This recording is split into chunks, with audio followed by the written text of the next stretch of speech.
Get ready. Woo! We are on tour, and we're doing it better than anybody else alive. Cool. Let's go, baby. What you doing tonight, girl? Probably watching Grand Slam, is she, Big Joe?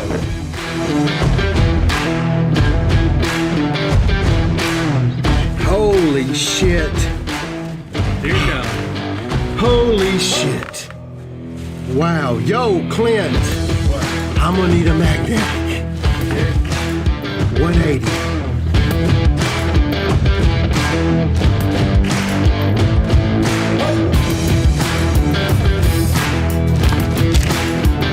Holy fuck, dude. This was a little thin case of Tiger. Boom! Hey! Let's go, baby! Told y'all we fucking bring the fucking heat, son. Woo!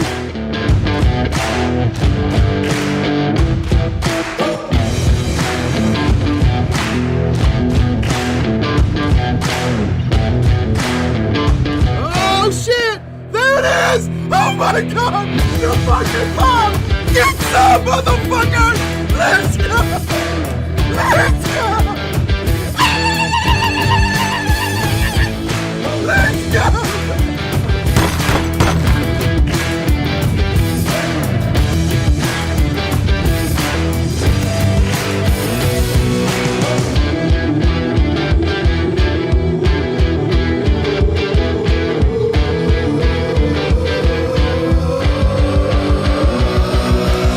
There it is, I got it. I got my fucking card! Let's go, baby! Let's go! Let's go, baby!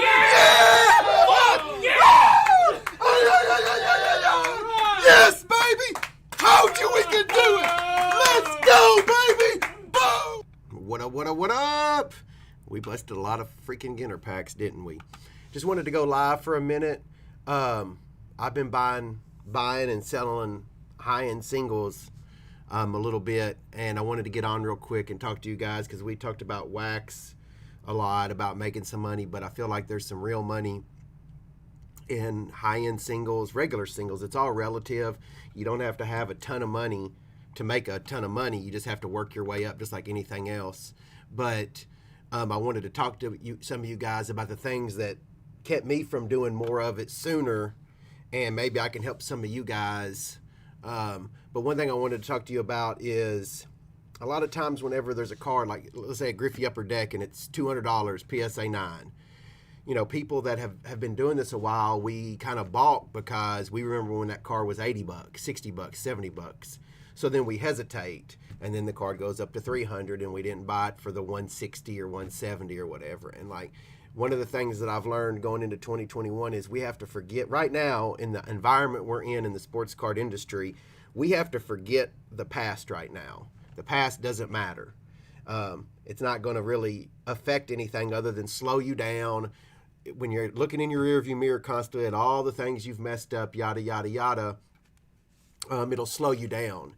And that's the same thing when you do sell a card. If it goes up, great, man. That's good for the person who bought it, but you made money. So move on. Don't get stuck looking in the rear view.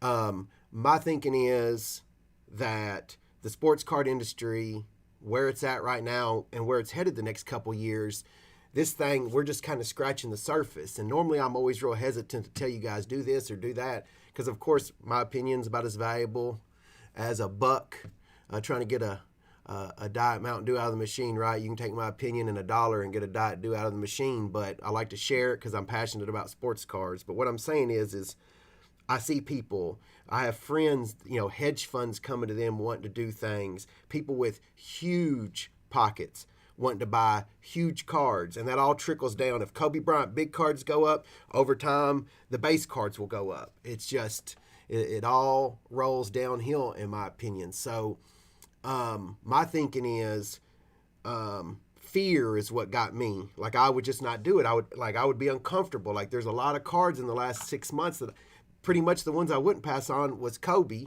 because they were so important to me. I would buy them thinking I was a fool. I can't tell you how many Kobe Bryants I bought in the last 6 months that I thought to myself, Nate, you're a fool, man. And they're worth 4 or 5 times what I paid. So, that's somebody that has some experience in this, but none of us have experience in what's going on right now. Everybody acts like they have experience, even myself. Like, look, fuck, man, 87 Tops Bo Jacksons and all that. We all did all that. We're talking about what's going on right now where you can make some real money, where you're buying a card for $7,000 and selling it for $25,000. There were 2 cards this week. I sold one for $25 that I paid $7, one for 25 plus I paid $8 at one point in time. All they did was sit in a safe or a safe deposit box at the bank and appreciate. I didn't have to do anything. And that's when we can really start making some money, guys. Instead of hopping on DraftKings and gambling on sports, take your $50 and put it in whatever player it is that you believe in, and you might come out with like life-changing money over time. I'm not saying a $50 investment. I'm saying if you keep adding to it and you're right. But we're seeing such returns on the high-end cards. And my friends that had the courage to ignore the past and buy big cards, they're making life-changing money. And it's teachers, it's lawyers, it's construction workers, it's card shop owners. This is a gold rush for anybody who's got some kahunas. That I'm not saying go do something stupid. I'm not advertising for that, or I'm not trying to sell you anything, guys. I'm just trying to give you what I could have done a lot better last year had I not been so conservative. This year I'll be less conservative because I don't have to be as conservative. I've put myself in a position where if I take a big hit, it is what it is, man. But you got to be in the batter's box, right? So many people will say, well, this is going to go back to the way it was. When is this going to change? When is this going to go back? Well, let's say that person doesn't buy anything and he waits for 10 cycles, and the guy next to him, he buys good cards every time, reinvests 10 times. Well, the very last time, yeah, they go down 50%. Well, that guy already made 10 circles while this guy's over here with his D in his hands. You know what I'm saying? Like, yeah, of course, at some point in time, what goes up must come down to a degree. But if you think Michael Jordan, LeBron James, Kobe Bryant are going down, I just don't know what to tell you. I would be willing to bet a huge amount of money that the rare Jordan, Kobe, LeBron stuff, the one of ones, the 10, number to 10, number to 5, the beautiful artwork, these are artwork. That, people will buy some stupid Vincent van Gogh painting for $10 million that when I look at it, all I see is a bunch of fucking paint. But they think $10,000 for, a beautiful Court King autograph of Kobe, or an exquisite lower end patch auto of LeBron for 10 G's isn't a good investment. I mean, it's just crazy if you really stop and think about it. And the amount of new customers, like, see, I'm privy to some things that y'all may not see. You see Facebook and things like that, but I see real people coming into the store every day with huge amounts of money ready to buy cards that don't even know anything about cards. This isn't like some market manipulation. This is a true supply and demand situation, and you can make big money if you'll put in the work, but you can't be afraid. You got to come over that wall of fear. And I'm saying this from someone myself that has that issue sometimes. Even me, I try to be somewhat conservative when it comes to big numbers.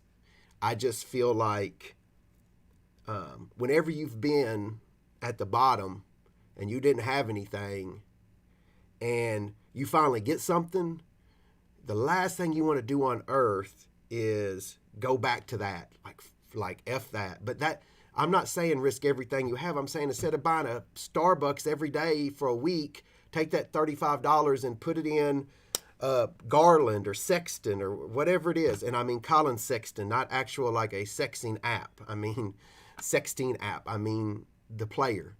But what I'm saying is you're going to see me this year, go wild on buying the high-end quality stuff.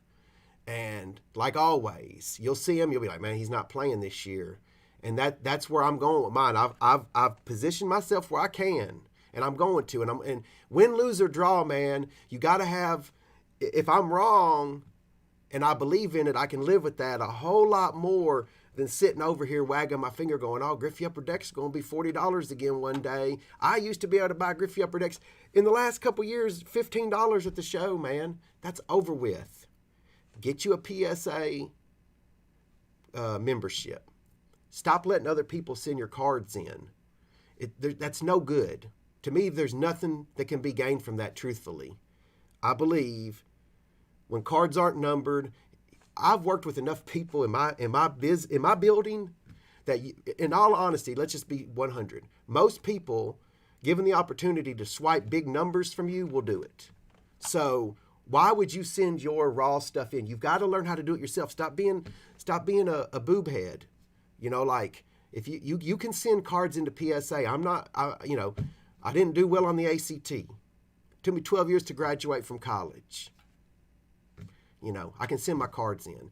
I trust Bryant because he's an employee and he does my stuff now. But if you don't have a card shop, I'm saying do it yourself, man. That's one thing I beg you guys to do. Do that shit yourself. Learn it. You know, there's nothing to gain and everything to lose in that situation as far as I'm concerned. But do that. Get your PSA membership. We currently have like 4,000 cards at PSA. Like 4,000 cards. That's, you know, a lot of cards for us. But I believe the next year or two, like this year's National in Chicago will be one of the craziest spectacles you've ever seen. It will be nuts. There will be celebrities there not signing autographs, coming to buy our shit, wanting to see us, wanting to see our high-end stuff that nobody's got. There'll be people flying in from other continents trying to get their hands on Jordan, Kobe, and LeBron stuff. It will be epic. I can't wait to do my walkthrough of the National this year for you guys who don't go, because it will be bananas. Yeah, but it's only $59, Troy, so it doesn't matter. It's all relative. But yeah, for $59, we renewed mine this week, and it was $59, so it's no big deal. It used to cost like $200, I think.